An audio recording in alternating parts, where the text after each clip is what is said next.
Assalamualaikum warahmatullahi wabarakatuh. Perkenalkan, nama saya Suryani. Saya salah satu dosen untuk mata kuliah statistik. Pada kesempatan kali ini, saya akan membahas mengenai distribusi probabilitas. Jadi sebelumnya kita sudah membahas mengenai probabilitas atau kemungkinan di mana probabilitas ini adalah besarnya kesempatan dari suatu peristiwa yang akan terjadi, gitu ya. Semakin kecil probabilitas dari suatu peristiwa tersebut, maka semakin kecil pula kesempatan peristiwa tersebut akan terjadi. Misalkan, peristiwa yang probabilitasnya nilainya nol, berarti peristiwa tersebut tidak akan pernah terjadi. Begitu juga sebaliknya, semakin besar probabilitas suatu peristiwa itu mendekati satu, maka semakin besar pula kesempatan peristiwa tersebut akan terjadi. Gitu ya. Nah, sebenarnya manfaat probabilitas kalau kita tinjau dari penelitian ya, fungsi yang pertama itu bisa membantu peneliti dalam mengambil keputusan yang lebih tepat. Jadi ketika kita mengetahui probabilitasnya itu misalkan mendekati satu, wah berarti benar nih, kita bisa mengambil keputusan A misalkan, gitu ya. Kemudian dengan teori probabilitas, kita juga dapat menarik kesimpulan secara tepat atas hipotesis terkait tentang karakteristik populasi. Nah, mungkin nanti ini ketika kita berbicara tentang pengujian hipotesis ya. Oke. Kemudian kita juga dapat mengukur derajat ketidakpastian dari analisis sampel hasil penelitian dari suatu populasinya. Nah, kemudian variabel random. Variabel random itu adalah penggambaran hasil-hasil percobaan sebagai nilai-nilai numerik secara sederhana. Sehingga variabel random itu dapat didefinisikan sebagai deskripsi numerik dari hasil percobaan. Variabel random itu berarti adalah variabel numerik yang nilai spesifiknya itu kita dapat prediksi dengan pasti sebelum kita lakukan eksperimen. Jadi, misalkan kita mau membuat suatu eksperimen. Nah, sebelum eksperimen ini kita lakukan, kita sudah bisa mendapatkan variabel randomnya, artinya variabel numeriknya, kita sudah dapat memprediksikan nilainya berapa, gitu ya. Misalkan di sini saya punya ruang sampel. Berarti ruang sampel itu adalah suatu data yang kita ambil dari ruang populasi gitu ya. Nah, dari ruang sampel tersebut kita punya suatu kejadian ya. Nah, kejadiannya itu yang warna biru ini. Nah, kejadian yang ada di sini nilainya itu pasti merupakan bilangan real positif. Makanya di sini saya katakan intervalnya itu adalah bilangan real positif dari 0 sampai mendekati tak hingga gitu. Jadi kita tidak berbicara untuk data yang bernilai negatif di sini ya. Jadi variabel random itu nilainya selalu positif. Kemudian variabel random itu sendiri kita bagi menjadi dua, ada variabel discrete dan continue gitu. Nah, untuk yang discrete itu sendiri berarti nilainya itu dia merupakan bilangan bulat ya dan asli. Jadi bilangan asli sih lebih tepatnya. Karena bilangan asli itu dimulai dari 1, 2, 3, 4, 5 dan seterusnya. Dan untuk variabel random discrete ini nilainya tidak merupakan maksudnya dia tidak berbentuk pecahan gitu ya. Dia selalu merupakan bilangan asli gitu. Nah, seperti ini. Jadi, misalkan saya berbicara di 0, kemudian di sini berapa nilainya dan seterusnya. 1, 2, 3, 4, 5 dan seterusnya. Nah, ini kita sebut dengan variabel random discrete. Contohnya, banyaknya pemunculan sisi muka atau angka dalam eksperimen pelemparan sebuah koin logam.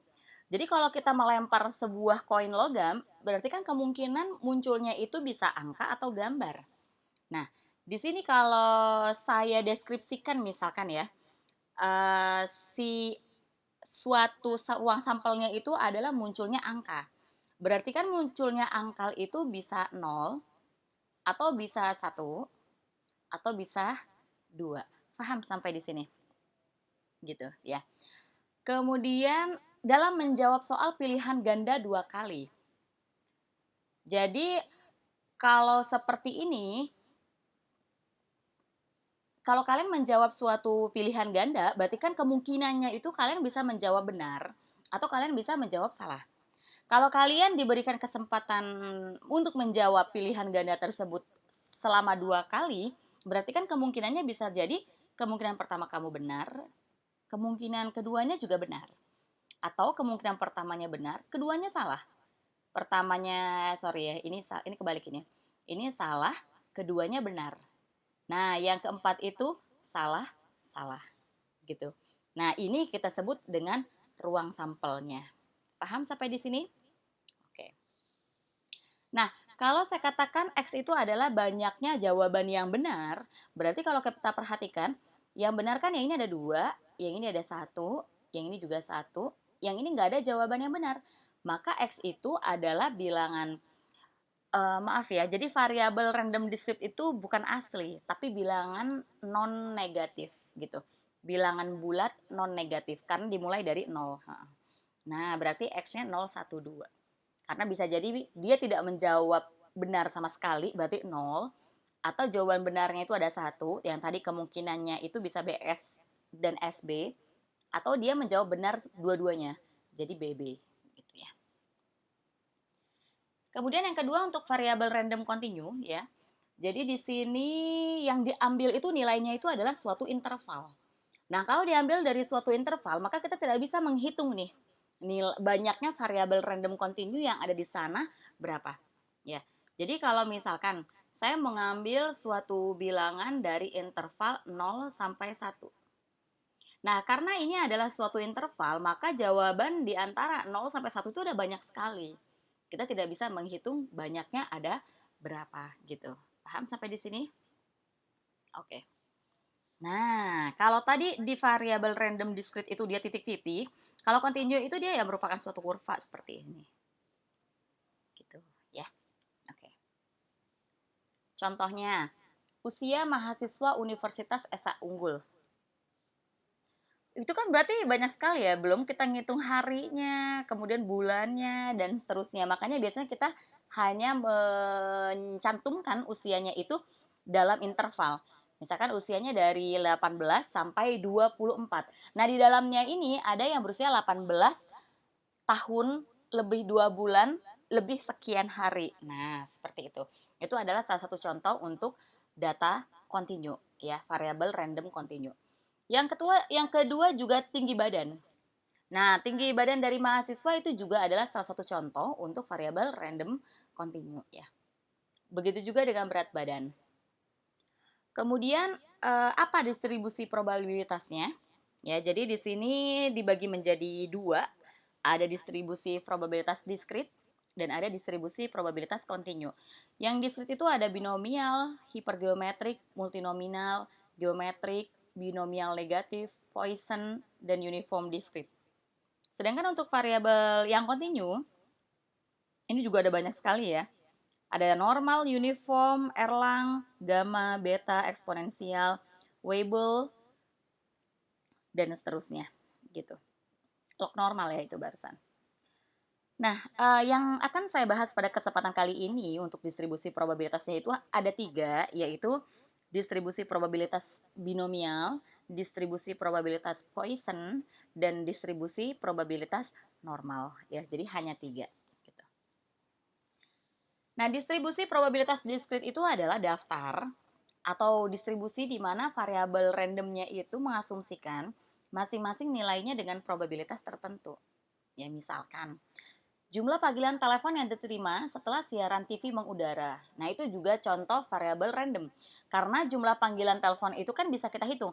Bisa jadi nggak ada yang nelpon, atau ada satu pelanggan yang nelpon, atau ada 2, 3, 4, dan seterusnya. Gitu.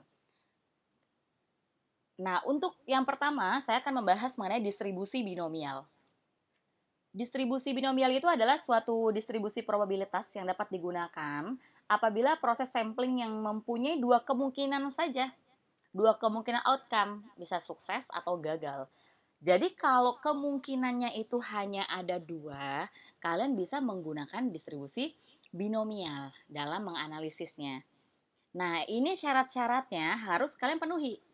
Yang pertama, jumlah percobaannya itu harus bilangan bulat. eksperimennya hanya mempunyai 2 outcome atau hasil. Peluang sukses sama setiap eksperimen. Jadi kalau kita melakukan beberapa eksperimen, itu peluang suksesnya sama. Kalau seandainya berbeda, kamu tidak bisa mendekatkan itu dengan distribusi binomial, ya. Nah, rumus distribusi binomial itu seperti ini, ya. Ini adalah kombinasi nx gitu ya, dikali probabilitas dipangkatin x, dikali ini biasanya sih didefinisikan probabilitas sukses, berarti Q-nya probabilitas gagal gitu ya. Nah, ini sudah ada semua keterangannya. Nah, di mana peluang gagalnya itu adalah 1 min P. N itu adalah banyaknya ulangan, banyaknya kejadian yang kita lakukan gitu. Contohnya, berdasarkan data Biro Perjalanan PT UEU yang harus menangani perjalanan wisata turis mancanegara, 20% dari turis itu menyatakan sangat puas berkunjung ke Indonesia.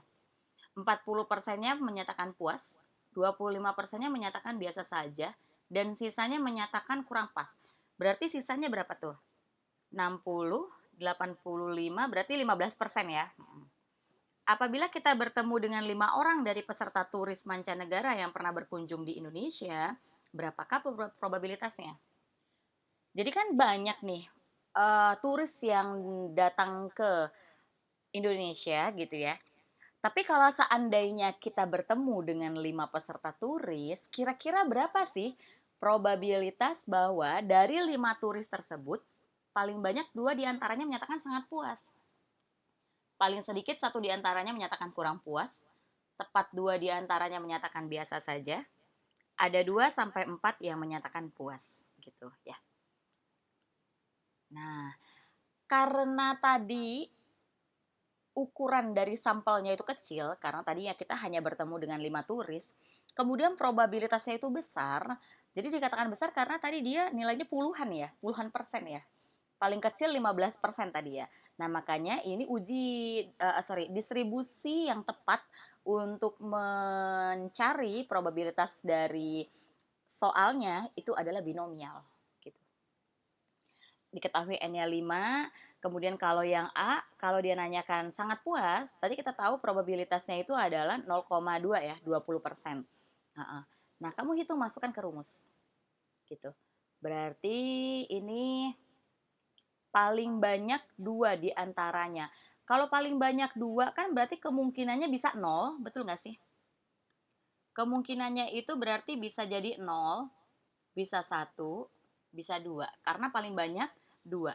Sehingga di sini saya hitungnya yang pertama pada saat X-nya 0. Probabilitasnya segini. Ya.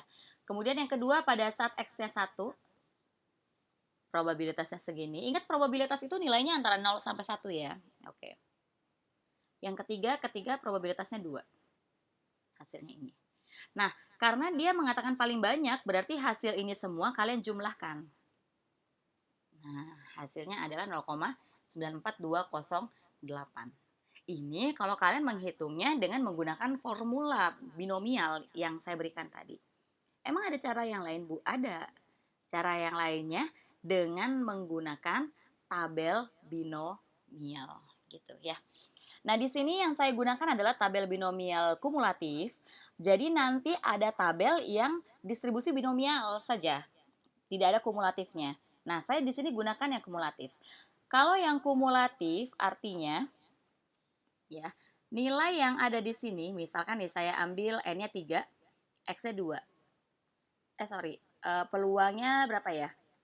0,07 deh. Berarti kan nilainya di sini. Jadi sebenarnya ini bukan PX sama dengan 2. Di situ saya nulisnya bukan PX sama dengan 2. Ini salah. Tapi PX kurang dari sama dengan 2. Karena dia kumulatif. Bisa dipahamin sampai di sini? Oke. Nah, tadi kasus kita yang pertama, itu kan dia mengatakan probabilitasnya 0,2, berarti kita fokuskan di 0,2 di sini. Kemudian N-nya 5, N-nya 5 itu di sini, ini 5 ya. Kemudian pertanyaannya PX kurang dari sama dengan 2. Ya berarti kalian lihat yang 2. Nah, di sini jawabannya. 0,9421. Sama nggak?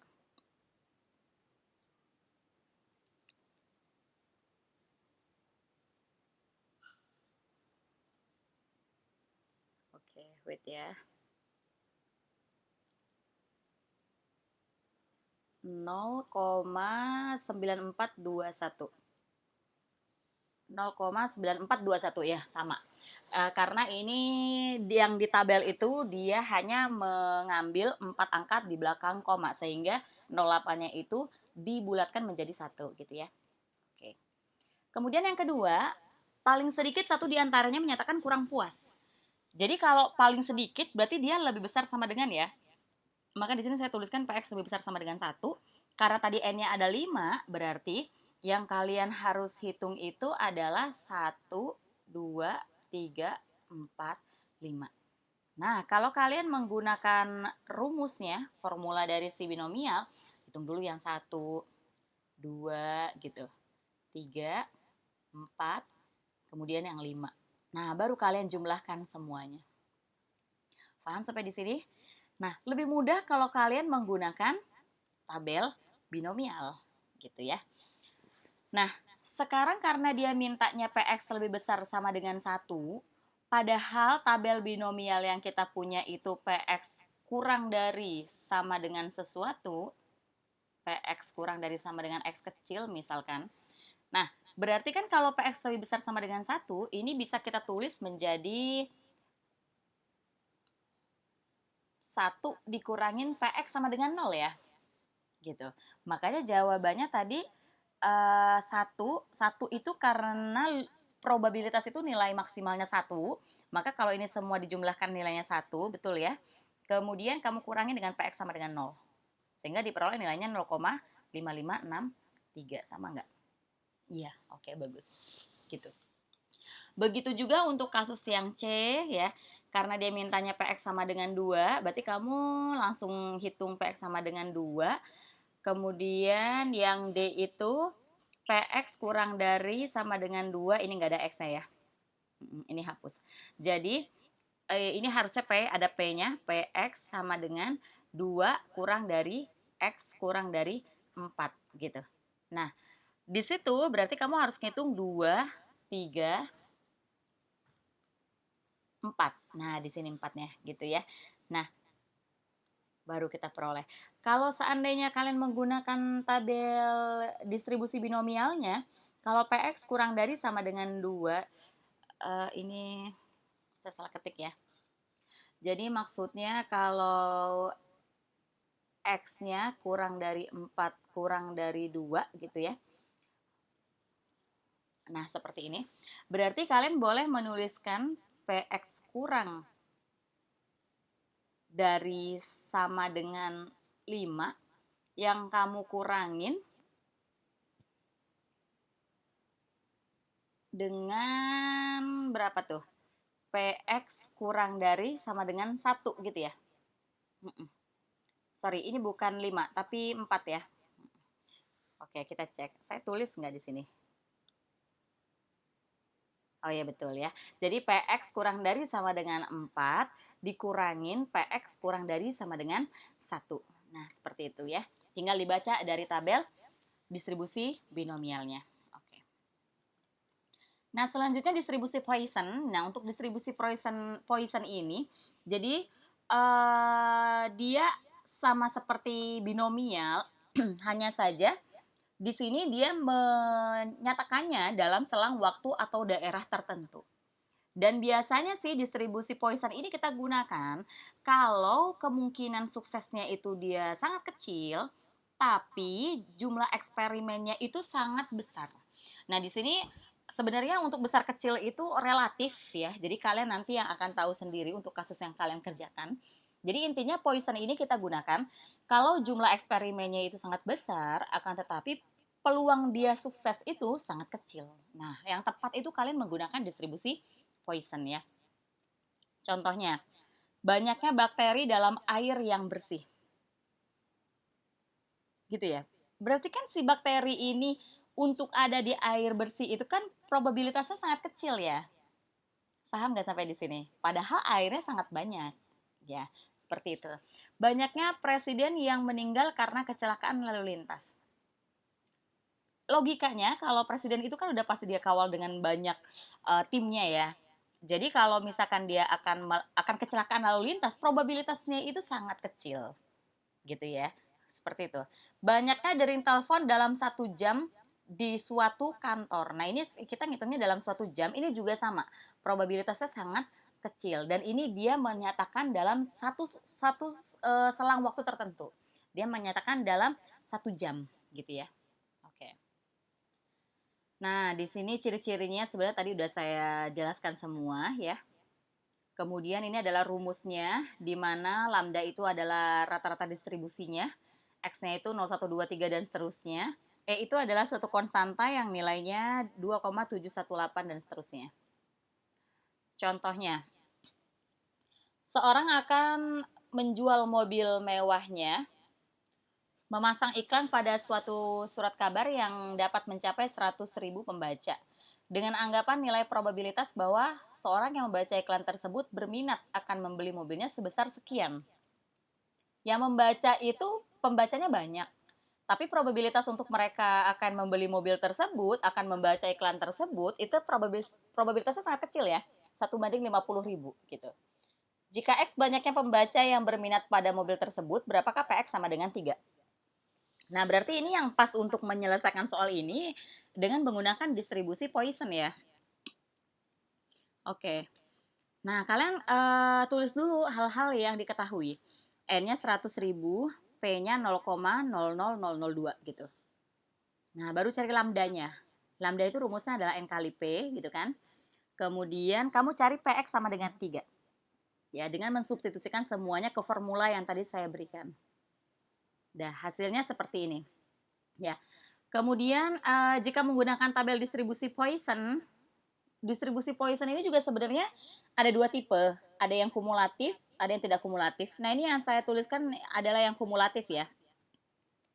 Tadi lambdanya berapa? Lambdanya 2. Kemudian P-nya 0,00002 ya. Jadi lambdanya 2 yang di sini. Kemudian X-nya 2 tadi ya. 2. Nah, ingat ini adalah kumulatif. Makanya PX kurang dari sama dengan 3. PX sama dengan 3 tadi ya. Jadi PX kurang dari sama dengan 3 dikurangin PX kurang dari sama dengan 2. Nah, diperoleh hasilnya sekian ya. Oke. Nah, bagaimana untuk distribusi probabilitas kontinu? Nah, untuk yang kontinu ini saya hanya menjelaskan untuk yang normal saja ya. Oke. Kemudian kalau kontinu itu tadi saya sudah sebutkan di awal bahwa kita akan membahasnya dalam suatu interval tertentu. Gitu. Misalkan di sini dalam interval A dan B. Nah, sehingga untuk yang distribusi kontinu ini, dia harusnya sih menyelesaikan probabilitasnya itu dengan integral. Nah, formulanya itu seperti ini. Gitu. Tapi nanti dalam kenyataannya, untuk yang normal, kita punya suatu tabel normal, nah kita bisa manfaatkan itu ya. Kemudian ini tadi sudah saya sebutkan ya, contohnya tinggi badan, berat badan, suhu, dan waktu. Nah, jenis-jenis probabilitas kontinu itu ada banyak. Ini juga tadi sudah saya jelaskan di awal. Tapi di sini yang akan saya bahas adalah distribusi normal gitu. Nah, distribusi normal itu dia nanti akan punya nilai tengah mu dan ragamnya sigma kuadrat sehingga kurva normalnya itu seperti ini. Ya, jadi harusnya rumusnya itu seperti ini. Kemudian normal itu bentuk kurvanya seperti lonceng. Paham ya? Nah, yang di mana puncaknya atau nilai tengahnya itu adalah mu. Kemudian bentuknya itu dia simetris ya. Jadi yang kanan akan sama dengan yang kiri. Nah, ini adalah sifat-sifatnya. Jadi grafiknya itu tidak pernah memotong sumbu X. Jadi ini nggak memotong. Dia hanya mendekati saja. Kemudian bentuknya tadi simetris betul ya, pada X sama dengan mu. Kemudian dia punya satu buah modus, yaitu tepat di X sama dengan mu, karena dia paling tinggi. Kemudian luas di bawah grafiknya itu sama dengan 1. Jadi ini semua kalau di total luasnya, hasilnya 1 ya. Nah, kira-kira seperti ini. Kalau ini kurva normalnya, saya berikan sigmanya sama, N-nya sama. Tapi yang berbeda adalah nilai tengahnya. Jadi untuk yang biru itu nilai tengahnya adalah 0, untuk yang merah nilai tengahnya adalah 1. Berarti dia sama persis tapi hanya digeser kanan kiri saja gitu ya. Kemudian yang kedua ini juga kurva normal. Saya berikan rata-ratanya sama, X-nya sama dengan mu, cuman saya berikan standar deviasinya berbeda gitu. Nah, dari gambar ini bisa kita lihat semakin besar standar deviasinya, maka kurvanya semakin pendek ya. Semakin kecil standar deviasinya, maka kurvanya semakin lancip. Nah, kira-kira seperti itu ya gambarannya. Kalau ini saya berikan mu-nya berbeda, standar deviasinya juga berbeda, ya otomatis berbeda-beda seperti ini. Gitu. Oke, bagus. Nah, bagaimana cara menghitung probabilitasnya dengan kurva normal baku atau kurva normal standar ya? Nah, kalau yang kurva normal baku tadi kan kita sudah sebutkan bahwa total dari luasannya itu adalah 1, ya, di mana yang di sebelah kanan itu nilainya setengah, yang di sebelah kiri itu nilainya setengah karena dia adalah kurva yang bentuknya simetris gitu ya. Kemudian luasannya itu kalau diperhatikan kalau kita mau mencari luas dari si L ini itu adalah integral dari min tak hingga sampai B dari fungsi kepadatan si distribusi normalnya seperti berikut gitu. Nah, supaya mempermudah perhitungan, maka tadinya kita punya peubah acaknya itu dalam variabel X akan kita transformasi menjadi peubah acak Z menjadi normal baku. Kalau tadi awalnya rata-ratanya adalah mu dan sigma kuadrat, ini adalah ragamnya, maka nanti akan kita ubah menjadi rata-ratanya itu 0 dengan ragamnya itu adalah 1 dengan menggunakan rumus ini. Jadi Z sama dengan X min mu per sigma. Nah, begini nanti kondisinya. Jadi kalau tadi yang awalnya di sini selalu dikatakan mu, sekarang kalau di kurva normal baku, kita punya yang rata-ratanya itu adalah 0. Paham ya? Oke. Nah, gimana kalau cara membaca tabel normal baku? Nanti saya ajarkan ya. Contohnya, tinggi badan tadi merupakan suatu kasus untuk distribusi random kontinu ya. Tinggi badan mahasiswa Universitas Sasa Unggul rata-rata mencapai 165 cm dan standar deviasinya 8,4. Nah, untuk itu diambil sampel acak terdiri atas 45 mahasiswa. Yang ditanyakan, berapa sih probabilitas tinggi rata-rata ke 45 tersebut? Ke 45 mahasiswa tersebut. Yang pertama antara 160 dan 168, yang kedua paling sedikit 166.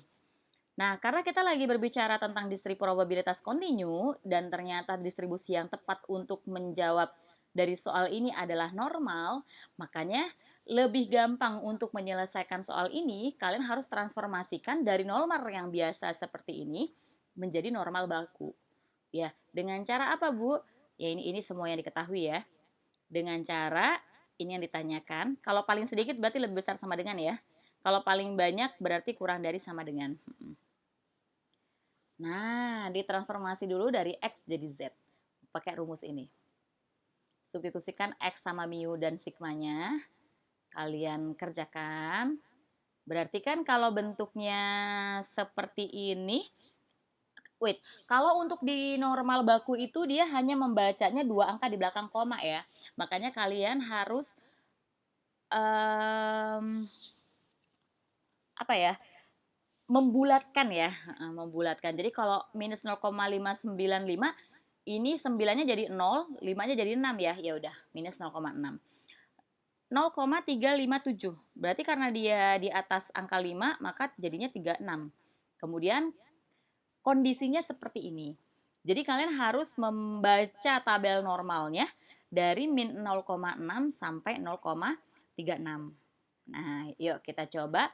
Maksud saya, daripada kalian menghitung menggunakan tadi rumus integral, lebih baik kalau kalian menghitungnya dengan menggunakan tabel normal baku. Nah, bentuk ini karena tadi ilustrasinya adalah seperti ini, di normal baku itu tidak ada bentuk kurva yang seperti ini, makanya harus kalian ubah dulu menjadi PZ kurang dari 0,6, jadi segini. gitu. Kemudian kamu kurangin dengan PZ kurang dari 0,6. Jadi ini semua kalian kurangin yang nggak diarsir. Nah, itu adalah daerah yang diarsir. Ya, saya coba bantu kalian.